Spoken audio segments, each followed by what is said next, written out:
bottom here, I apologize, but if you're Bob the carpet cleaner, and you are trying to make yourself be different, you're not just going to put Bob's carpet cleaning out there and think that people are going to know who you are. You have to describe it. You can't say, hey, I have the best vortex ever. People don't know what that is. Oh, sure they do. Okay. You do. He's working. Mike single-handedly is getting everybody on the planet to know what a vortex is, and we appreciate that.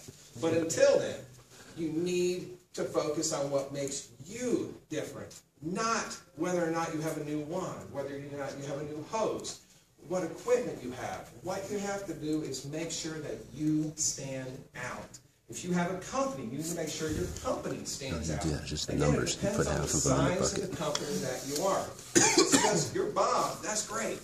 You need to, everything you do needs to, whether it be your face, well, if you're ugly, don't do it. But, it's, again, sorry, whenever there's a Bob, I apologize. If you do this, you can be successful, but you've got to stand out. You've got to be that redhead in the pink dress. What's your 5-year plan? Are you one truck? Do you want to be one truck? If you want to stay one truck, then you build your marketing around remaining one truck. If you want to be bigger, if you want to be 3 to 5 trucks, there's specific marketing that you need to do to get to 3 to 5 trucks. And the guys that are here that have done it, kudos to you. It's hard to make that transition. That's one of the toughest things you'll ever do is go from 1 to 3.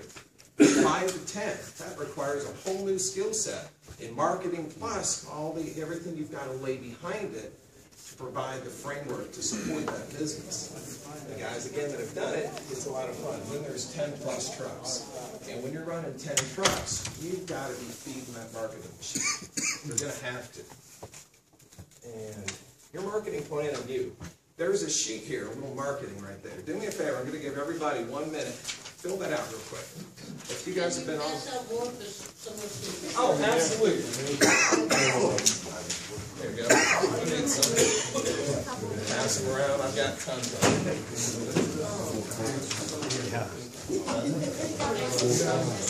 Anybody else? There's plenty. All right. Just fill it out quick. Excuse me. Anybody need a pen? There's one up here. By the way, this is more for you than it is for me. You don't need to reveal these numbers. Hey, who's this guy? But this is Adam Hall. Everybody about done? All right. What is your marketing plan? Do you have it? Do you have a marketing plan? I guarantee you a lot of people in here don't. And that's fine, because it's pretty easy to develop one. You probably have already done it, but in the back of your mind, you're going, oh, you know, I got to do this. I have a business card. I hang some flyers up here and that. Well, guess what? That's technically a marketing plan. All you got to do is add structure to it. Write it down. You've now added structure. Now you can start tweaking it. Now, I'm going to ask for some audience participation. Do me a favor. If you made $100,000 and $500,000 in gross revenue, please stand up.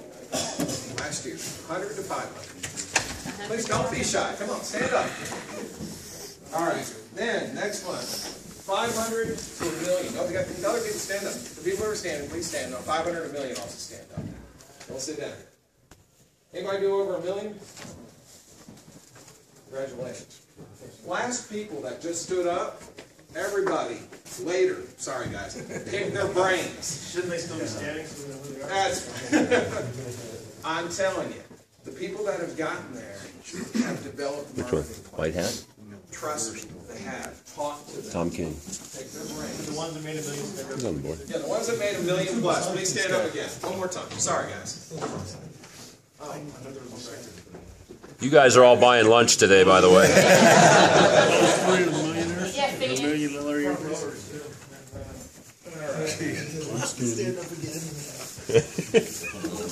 By the way, kudos to everybody that stood up, because if you've made those numbers, you know what you're doing. If you're under 100,000, that's fine. Don't be ashamed. It's very easy to get to that number if you employ some very basic strategies. Most important, identify your target customer. Be specific. feel free to write this down as it's going through your head. What gender? People that call us. The male or female? Female. Sure? What's the percentages? 80%. Do you know that, or do you think that? But Okay. Do you sit and mark down what time calls? If you don't do that, find out, because everybody's market is different. When I designed this, I talked to everybody, I have to keep in mind that everybody's market is different. Every single market is different, okay? In Atlanta, we have higher influx of men called than we do in Tampa and Orlando. So it's different based on where you live. And if all you gotta do is you take a phone call, just make a little check. Male, female, pay attention, because that's your target audience. What's the age group that you're going after, okay? Now, something that I came up with, I realized years ago, is usually once you hit about 35, 40, you pretty much set who your service providers are if you live in an area, right? You gotta know who they are. But every time I read anything on boards and all these different magazines, trade magazines, they say, yeah, you need to target people, 35 to 55. And I've never understood that. And I built my business targeting 20 to 30-year-olds. Because I'm not playing a short game. I'm playing a long game. I've been in business since 1993 because I believe in planting seeds.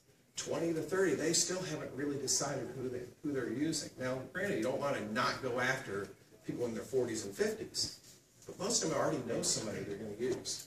Household income. Do you know the income of your target customer, of your average customer? How do you find that out? I get a lot of demographics. Do me a favor, I'll be happy to answer all the questions. It's cool. I'll get off my subject.